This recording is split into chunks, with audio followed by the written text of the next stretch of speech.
अब alt coins के अंदर अलग अलग कैटेगरीज होती हैं, ठीक है। पहले हम बात करेंगे शिट कॉइन्स के बारे में। शिट कॉइन होता क्या है? जैसे मैंने आपको बताया था पहली क्लास के अंदर कि क्रिप्टो का हर कॉइन के पीछे एक प्रोजेक्ट होता है। शिट कॉइन के पीछे कोई प्रोजेक्ट नहीं होता। शिट कॉइन का सबसे प्राइम एग्जांपल जो है डोज कॉइन, जो कि बनाया गया था एज अ जोक। बिटकॉइन को देख के दो बंदों ने as a joke Dogecoin बनाया था और आप सब लोग को उसकी कहानी पता है, बट जिनको नहीं पता, जो न्यूबीज है, उनको बता दूं कि डोज कॉइन ने एक इंसेन रैली ली थी 2020 और 21 में जब इलॉन मस्क ने डोज ट्वीट करा था। People became millionaires. जिनने $500 हजार डॉलर्स डाले थे वो मिलियनेयर्स बन गए। सिमिलर एक स्टोरी थी शिबा इनू की। शिबा जो कॉइन निकला था बाइनेंस पे, कॉइनबेस पे लिस्ट हुआ था, who bought for $500 had millions, not 1 million, millions of dollars. और जो लोग अभी भी खरीद रहे हैं वो इस डिल्यूजन में है कि शिबा और भी ज्यादा कर लेगा। अब वो शिट कॉइन रहा नहीं है। काफी दफा ये होता है कि शिट कॉइन स्टार्ट होते हैं as shit coins but then they evolve and they become legit. Example, हमने अपनी प्रीवियस क्लासेस में पेपे एक मीम कॉइन था, उसके बारे में बात करा था। Pepe started out as an insider job and वो शिट कॉइन था विद नो वैल्यू। जब वो इतना ह्यूज हो गया कि अगर वहां पे उसको रग करते, रग मतलब बेसिकली लोगों का पैसा छीन लेते, तो उनके पीछे FBI CIA लग जाती, बिकॉज एक ह्यूज अमाउंट इन्वॉल्व थी। कोई 10 20 30 40 हजार डॉलर या 1-2 मिलियन की बात नहीं, we are talking about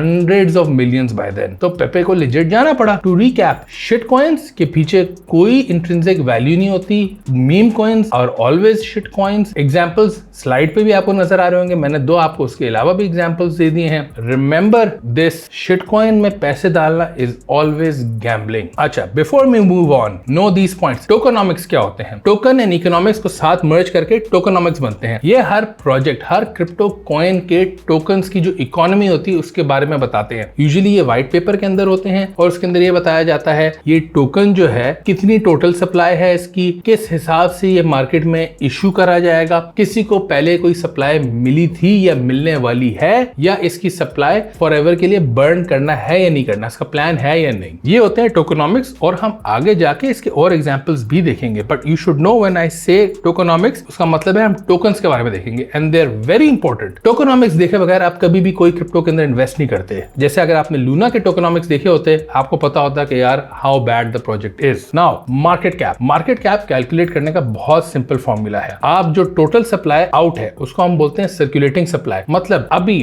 bitcoin का आप जाके अगर देखेंगे सर्कुलेटिंग सप्लाई क्या, आपको पता चल जाएगा कि अराउंड 19 मिलियन समथिंग है या मे बी 20 मिलियन समथिंग है। वो सर्कुलेटिंग सप्लाई है, वो सप्लाई है जो अवेलेबल है at the market to buy. तो सर्कुलेटिंग सप्लाई को मल्टीप्लाई करते हैं with the current market price, उसको बोलते हैं CMP। करंट प्राइस के साथ आपने मल्टीप्लाई करा, आपको मिल जाता है मार्केट कैप। अब मार्केट कैप खुद कैलकुलेट आपको करने की जरूरत नहीं पड़ती, बिकॉज ये वेबसाइट्स हैं जहां पे अवेलेबल है। नेक्स्ट क्लास में हम वो वेबसाइट्स भी डिस्कस करेंगे। मगर आप जब न्यू प्रोजेक्ट्स में खेलते हैं तो मार्केट कैप इंपॉर्टेंट हो जाता है। क्यों इंपॉर्टेंट होता है वो भी हम अभी देखते हैं। इट्स इक्वली इंपॉर्टेंट के फुली डाइल्यूटेड वैल्यू का भी आपको पता चल जाए। हम जो नेक्स्ट क्लास में अपनी डिस्कस करेंगे वेबसाइट्स, उसके अंदर FDV भी हम देखेंगे और फुली डाइल्यूटेड मार्केट कैप भी देखेंगे। ये वो वैल्यू है जो कि टोटल सप्लाई को करंट प्राइस से मल्टीप्लाई करके मिलती है, और ये वैल्यू जब आप मार्केट कैप की वैल्यू के साथ रखते हैं आपको पता चलता है कितना सेलिंग प्रेशर है। एग्जांपल लेते हैं, कॉइन निकला है EDU, उसका मार्केट कैप बहुत छोटा है,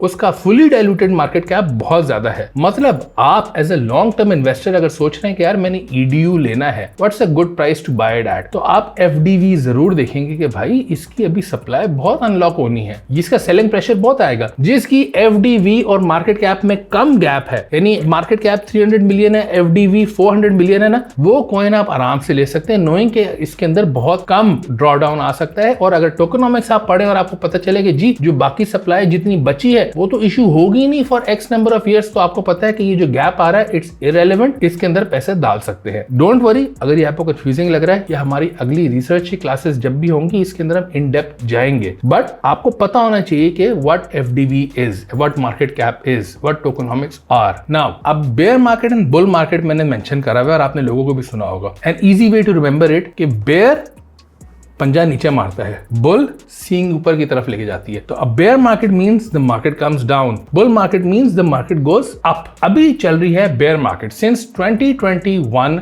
दिसंबर हमारी बेयर मार्केट चल रही है and it is one of the most brutal bear markets the crypto world has ever seen. But इसका मतलब है कि बहुत आपको अच्छे चांसेस मिलेंगे। बेयर मार्केट के बाद जब बुल मार्केट आती है वहां रिचेस बनते हैं। जो इस टाइम पे नए प्रोजेक्ट्स हैं, जो इस टाइम पे इन्वेस्टिंग करता है वो बहुत ठीक ठाक पैसे कमाता है। फॉर एग्जांपल इथेरियम की प्राइसेस जाके देख लें आप 2020 में और 2021 में, उसने ऑलमोस्ट एक 40x मार दिया था। मतलब जिन लोगों ने बेयर मार्केट में बाय करा था एंड उन्होंने होल्ड 2 years तक करा था, $1000 बिकेम $40,000। तो इट्स नॉट अनइमेजिनेबल कि इस दफा हो, इस दफा प्राइस और भी ज्यादा जा सकती है। You don't have to buy Ethereum, but कोई और कॉइन हो सकता है जो अभी मार्केट में नया है, जो बाय करें, जिसकी अभी वैल्यूएशन सही से नहीं हुई है, वो 100x भी कर सकता है, 1000x भी कर सकता है, 40x भी कर सकता है। बात यह है this is the time to buy जब बेयर मार्केट की प्राइस लो पे आ जाती है। नाउ मार्केट कैप मैंने एक्सप्लेन तो कर दिया कैलकुलेट कैसे करते हैं और होता क्या है, बट ऑफन ऑल्ट कॉइन्स को हम किसी तरीके से रेफर करते हैं उनके मार्केट कैप के बेसिस पे। अगर हम लार्ज कैप बोलते हैं, मेगा कैप बोलते हैं, उसका मतलब है कि इसमें हमारी गेन इतनी ज्यादा नहीं होगी। क्यों? एग्जांपल देता हूं, आप एक $100 मिलियन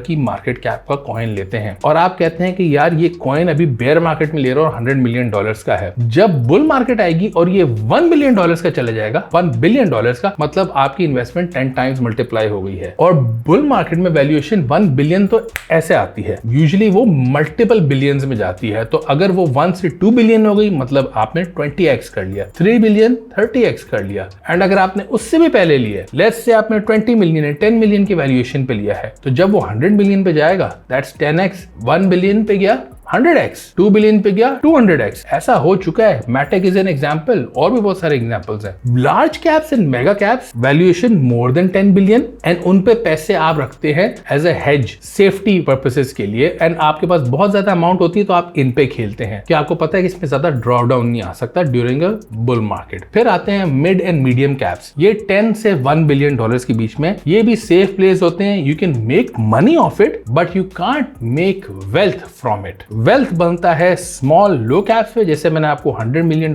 से 1 बिलियन की एग्जांपल दी, और बनते हैं माइक्रो और नैनो कैप्स पे। नाउ माइक्रो और नैनो कैप्स में खेलने के लिए आपको थोड़ी सी इन्वेस्टमेंट की जरूरत है। वो इन्वेस्टमेंट आप लेके आएंगे mega, large, mid, medium, small, low caps में खेलते हुए। नाउ लास्ट ऑफ ऑल, ये साइकिल बहुत इंपॉर्टेंट है। I will be showing this again and again. अगर आप मेरे बैठक सेशंस पे आए, मल्टीपल टाइम्स इन ईयर में जरूर दिखाता हूं मनी फ्लो इन क्रिप्टो अभी किधर खड़ा हुआ है। सबसे पहले पैसा आपका पेपर करेंसी से स्टेबल कॉइन्स पे आता है, उधर से जाता है बिटकॉइन पे। Bitcoin must always move first in a bullish market. फिर बिटकॉइन से जाता है वो लार्ज कैप्स में, जिसके अंदर इथेरियम नंबर 1 पे होता है। इथेरियम में सब लार्ज और मेगा कैप्स के अंदर पैसा जाता है। इसका मतलब नहीं कि आपके मिड लो कैप्स मूव नहीं कर रहे होते, वो मूव करते हैं, मगर वो अपनी मेन मूव नहीं करते। वो समझे थोड़ा सा आगे आ रहे होते हैं टिप्टो करके। जब लार्ज कैप्स से मिड कैप्स में पैसा जाता है और लो कैप्स में आता है ना, तो फिर वो फटते हैं। अब आप जब मार्केट में आएंगे तो आपको ये सब एक साथ दिखेंगे। You will see stable coins, आपको बिटकॉइन नजर आएगा, large caps, small caps, mid caps, ये सब नजर आएंगे। और मगर आप ये नोट करेंगे कि ये मूव एक साथ नहीं करते, एंड मूव आपको परसेंटेज वाइज देखना पड़ता है, नॉट कि वो ग्रीन में प्राइस आ रही है, क्योंकि मनी फ्लो होता है क्रिप्टो में। पैसे ऑलवेज स्टेबल से सबसे पहले बिटकॉइन में जाने चाहिए इन अ बुलिश मार्केट। अगर आप देखें बिटकॉइन मूव कर रहा है और बाकी कॉइन्स मूव नहीं कर रहे, दैट्स गुड। मतलब ये नहीं कि आप वो कॉइन्स बाय करें, but that's a bullish indicator. Bitcoin जब रुक जाता है, स्टेबल होता है, तो फिर वहां से पैसे फ्लो होते हैं लार्ज कैप्स के अंदर। क्यों? क्योंकि इन्वेस्टर्स बोलते हैं बिटकॉइन कुछ कर नहीं रहा, now I need to make some money, let's buy some alt coins. अब वो लार्ज कैप्स वाले बिकॉज सेफ है, ज्यादा पैसा इन्वेस्टर के पास है, तो वो लार्ज कैप्स में पहले डालेगा। लार्ज कैप्स फिर मूव करना शुरू करते हैं। फिर आती है मिड कैप्स की बारी, फिर आती है लास्ट में लो कैप्स एंड माइक्रो कैप्स की बारी। ये money flow is very important. जब आप देखेंगे कि बाकी पूरी मार्केट हिल नहीं रही और small caps and micro caps pop हो रहे हैं, पंप कर रहे हैं, इसका मतलब है कि आपका ये जो पूरा एक साइकिल था पंप का, ये खत्म हो गया है एंड एक नया साइकिल शुरू होना है। वेदर वो करेक्शन, मतलब मार्केट को इसी बेरिश टर्न ले, या वेदर वो पंप और करे,